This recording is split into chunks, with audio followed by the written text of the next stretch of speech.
So we've seen Les Claypool and Mr. Crinkle, and I bet a lot of us got the idea of doing something different, not jazz, not rockabilly, some kind of alternative rock on the double bass with the bow.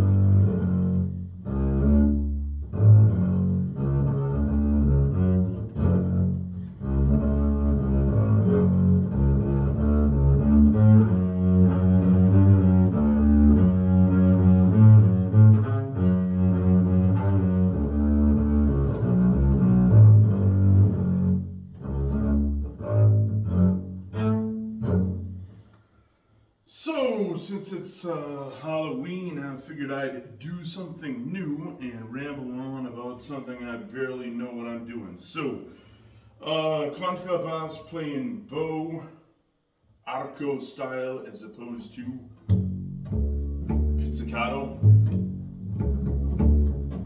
So, playing Arco on the Kontrabass for post-punk and aggressive music. Short answer, too long didn't read, is just buy a cello. Hear me out. Now,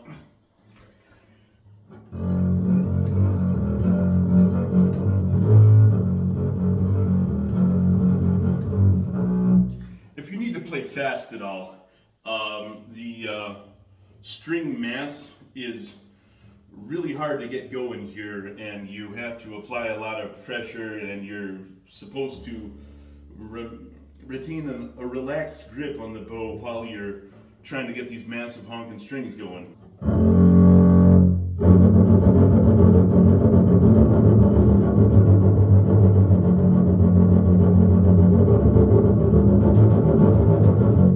Notice how you can only hear the scraping, and the actual fundamental doesn't come out very much when you're trying to play fast.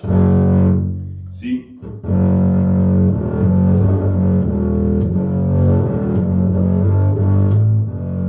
When you play slow, you can hear the rich tone of the fundamental, but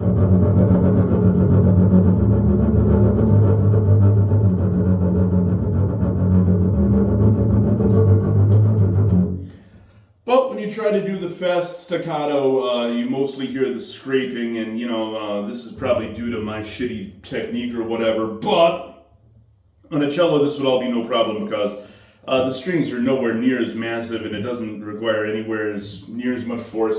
Of course, the bottom note on the cello is a C, so this is going to be your bottom note. Anyway, when you get into this, one of the main attraction is that it's the same tuning as a bass guitar, and when you get into pizzicato at the beginning, it is fairly intuitive. You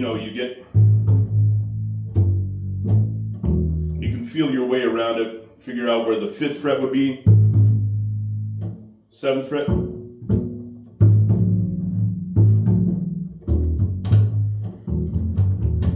Start out playing Nirvana songs.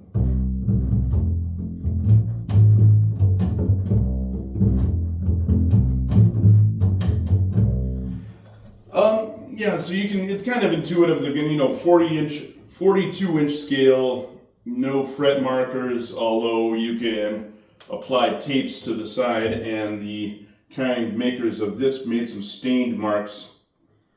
Very, very concealed cheat marks on the side in the stain. But anyway, there, you mark where the frets are, you start to develop a feel, octave.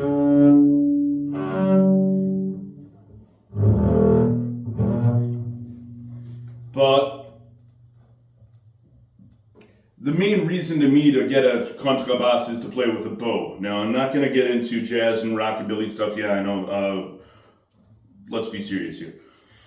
So playing with a bow is gonna be a world of pain because it's hard to get past the point where you're making scrapey sounds, and on the on the top strings it's easier. On the G,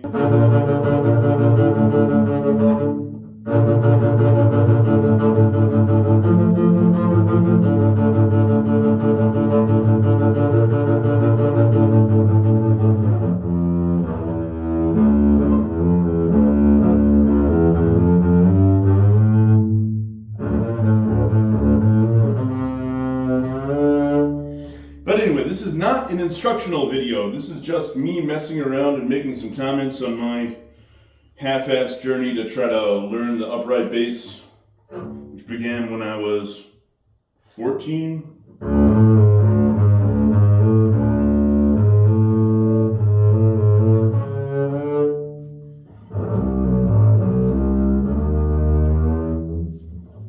It helps to look at your hand.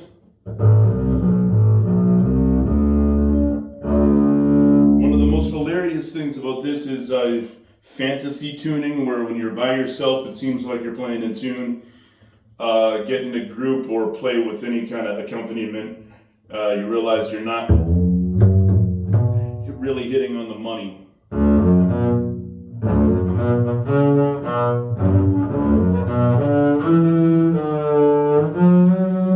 See?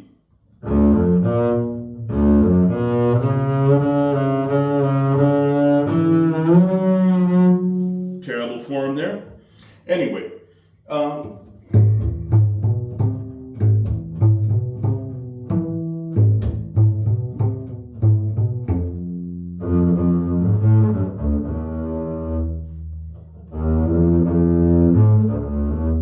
trying to do vibrato, so your long sustained notes don't sound so shitty. Now, I can't really, the way they really do it, I can't do it.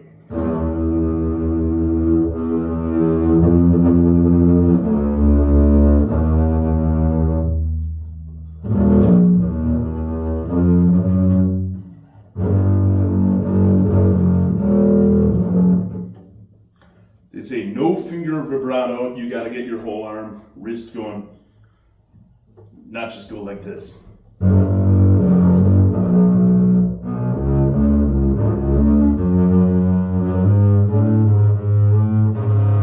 Anyway, vibrato is crucial, and I suck at it, can't do it yet really, but.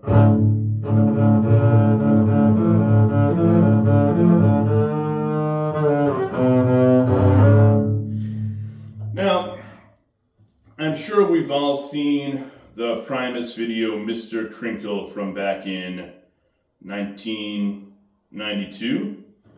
And I'm sure that inspired many people because it sounds so creepy. He looks so cool. You'll notice he can barely play with the bow either because he's making the scrapey sound. I can't play the song, but I don't know. And he's a cool guy. He's really tall and probably has a massive advantage on playing a 42-inch scale instrument.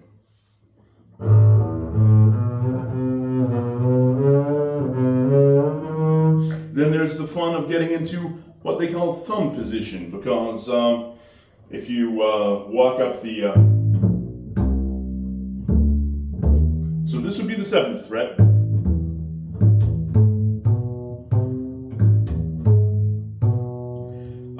The neck meets the body at the 9th fret. In fact, right here where the joint is, or where the end, where it comes together there, that would be the 10th fret, I think. So let's try the poly test.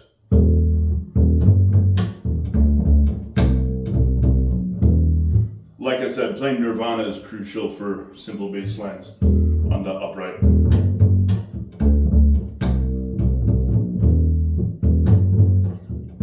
See, and that's where your 10th fret is. Octave here.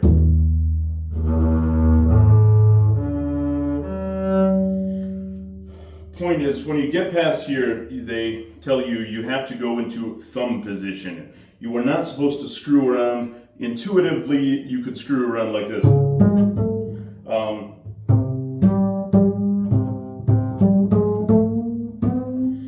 I do think it sounds good up there, the high notes on the...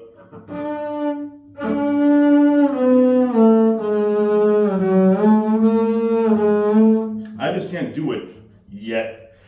Thumb position. Somehow, you're making a run.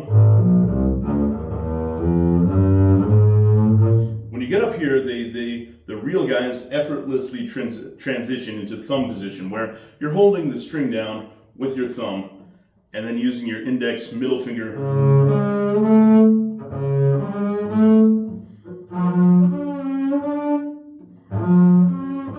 The pain, this is a duel to the pain as you apply pressure to the side of your thumb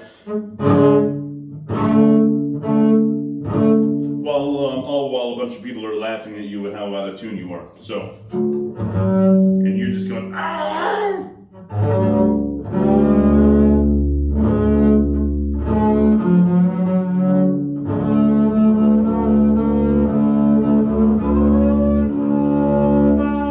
But it is rewarding because I think the high notes actually bass sounds very pleasing in the higher cello range. It's just hard as hell to play, and I guess that is the mark of a real player, because you want to go like this and then just try to play up here, but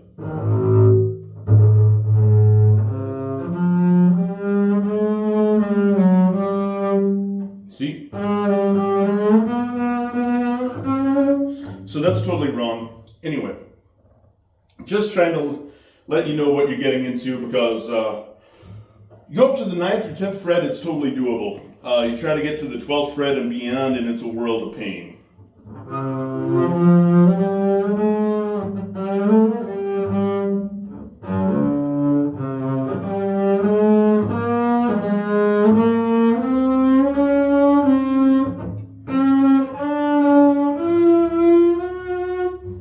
But I don't know, there's like harmonics up here.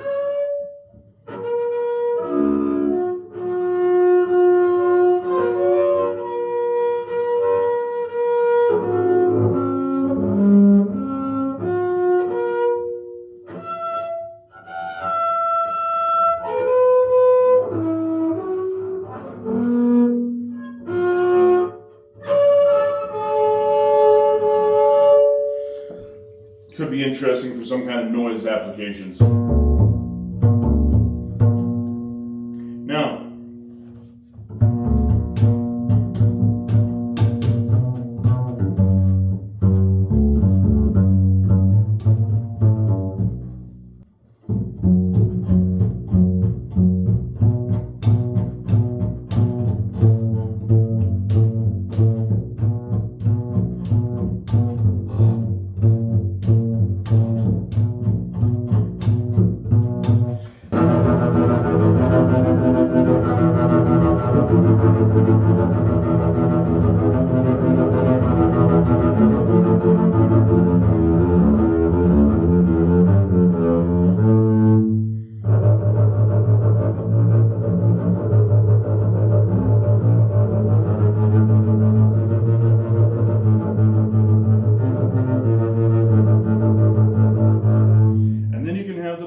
playing some stock heavy riffs on this thing and try to make it sound really badass.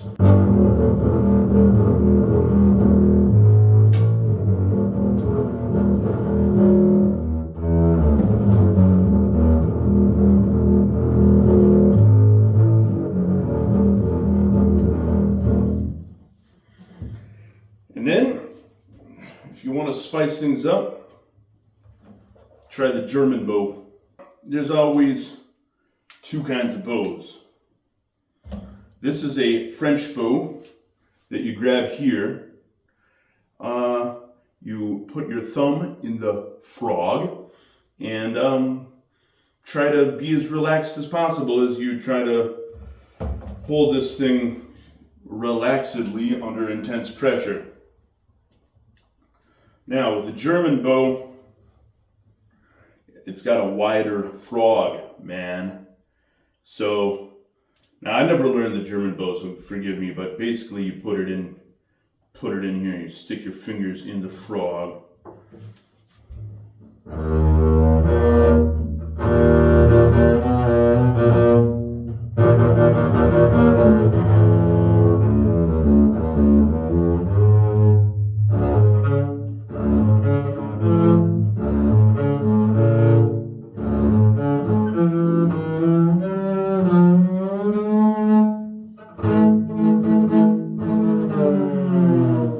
Whatever. So, the French bow, to me, the French bow here is easier to control. The German bow packs more of a punch. It seems to automatically apply more pressure to the strings, making it easier to get the strings going. But it's real hard to get in there on the E string. I think you kind of have to swing the bass around.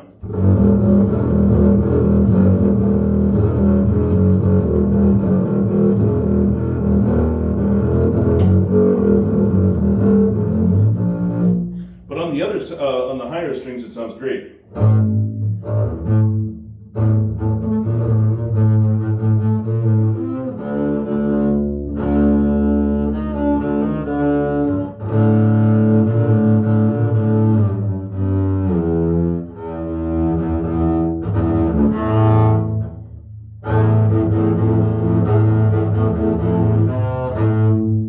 Anyway, so Mr. Krinkle led to, much later, I discovered for myself a Rasputina, and that sealed the deal. I really wanted to play a bowed instrument. Rasputina is one of my favorite bands. Melora, I put her right up there with Sonic Youth and David Byrne and the major intellectual creators. I don't know, her arrangements, her formidable chops, playing really difficult shit while she's singing. Her lyrics, her artistic range, topics, I could go on and on about how great I think Melora Krieger is, so I hope you're watching this.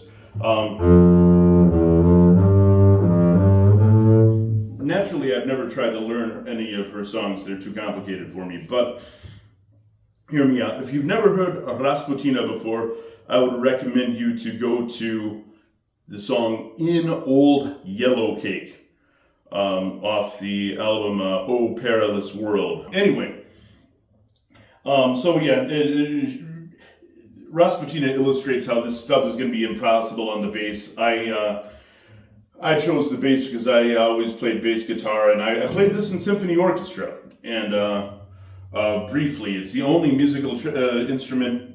Kontrabass and violin are the only thing I've had any formal training on at all. When I was like, ages 11 to 14. So wasn't really able to do shit. But I'll tell you one thing.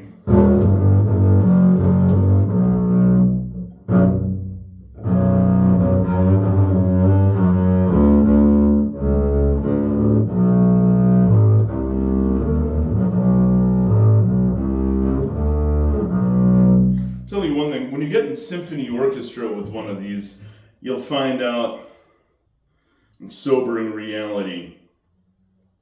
While the stature and regal appearance of the double bass imply dominance, when you play one of these things in a symphony orchestra, you are in a subservient position, mostly resting and playing some undertones that you can barely really hear. And a lot of the parts, they don't sound like any kind of discernible riff. But when you're a little amateur dilettante solo fuck like me, you can have the pleasure of doing rock riffs on this that are easy to play, but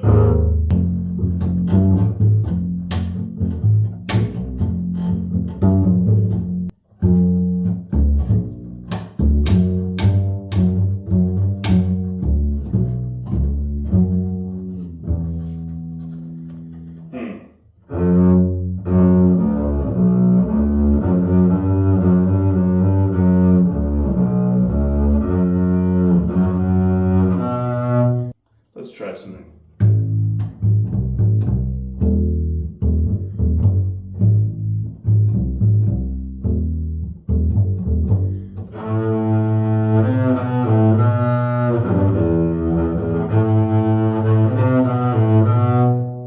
Not so easy.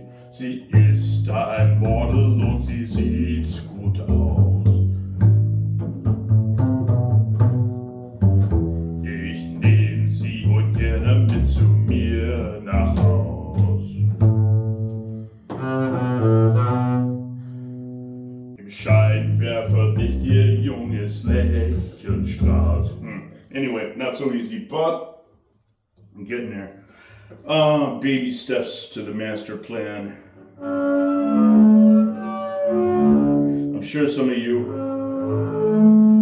experimental avant-garde guys might find it useful.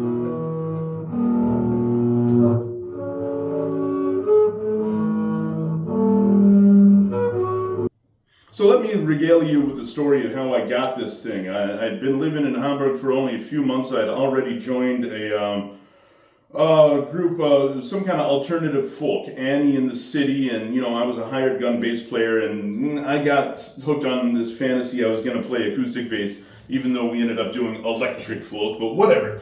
I had been listening to Rasputina for a long time, and I was ready to take any excuse to play a bowed instrument. And so I got on the internet. It wasn't easy to find just somebody selling a bass like this at a normal price. There's a big divide between rockabilly basses that are made of plastic and plywood and stuff and real orchestral instruments. So found this guy, Heinrich, Dithmar, Atelier für Streichinstrumente und Kontrabässe.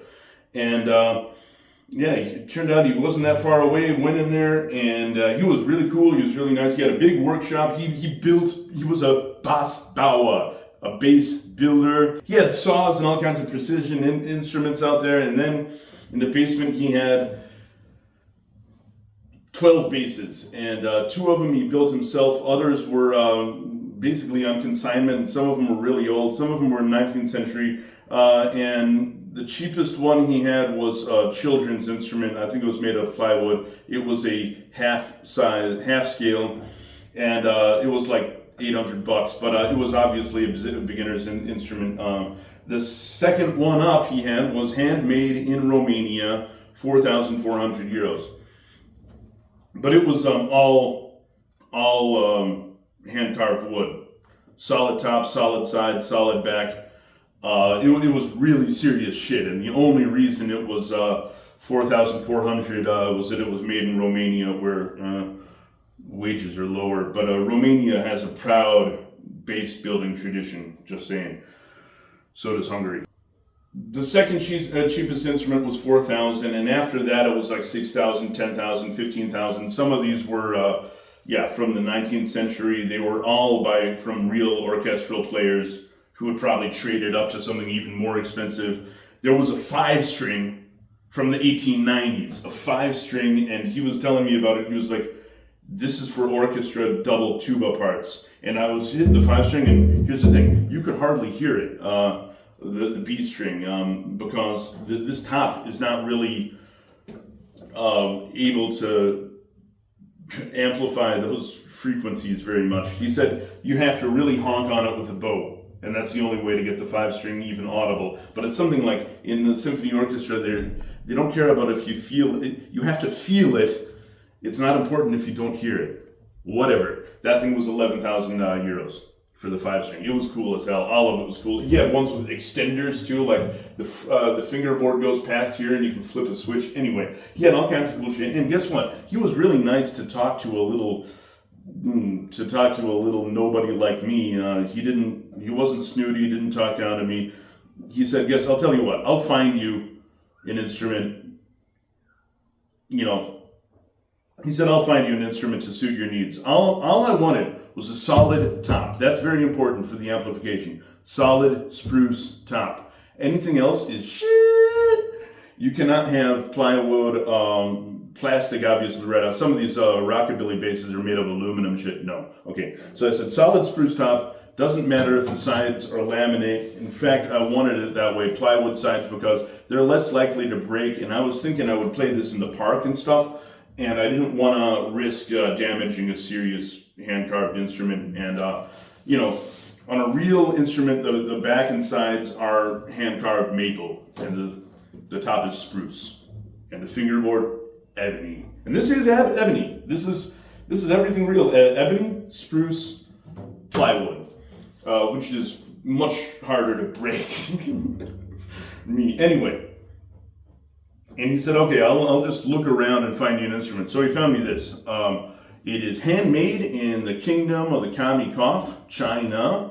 But, you know, it's built by real guys. And it was 1800 plus 150 setup, because he got a real low action. I mean, this thing is a real flat action. This is like the lowest level of good-ish instrument. And then, you know, the sky's the limit, because, and he let me play his $10,000 shit, man. He wasn't talking down to me at all. He knew I was, because I just told him, I'm serious about buying something.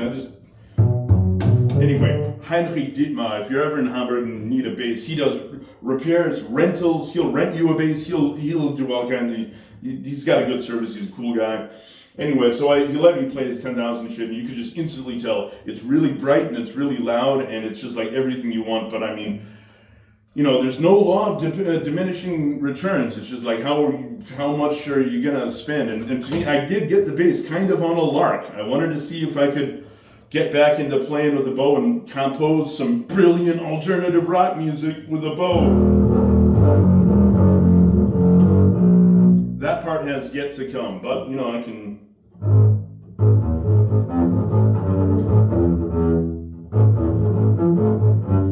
Imitate shellac.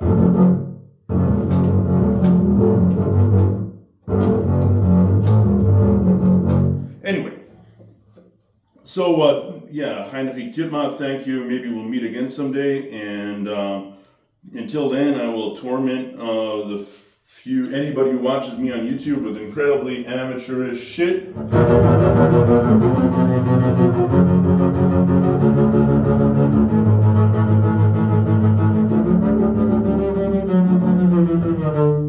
Yep. It is fun to imitate. If you got a high tolerance for out of tuneness, it is fun to just start improvising. Imitating morphine.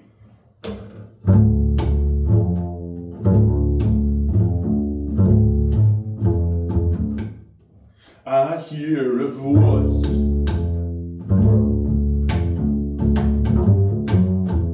from the back of the room.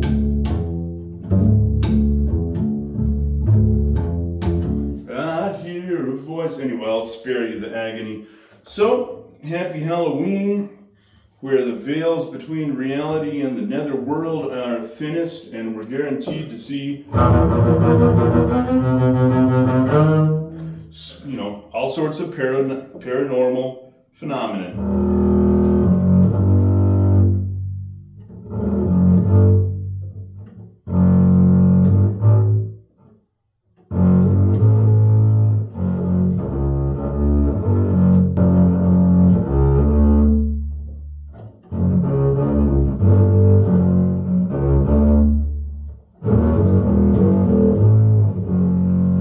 So, needless to say, I wish you a pleasant next fraction of eternity and enjoy your paranormal phenomena tomorrow night. I guess I'll take you out with Rundum Sorgenlos Parkett.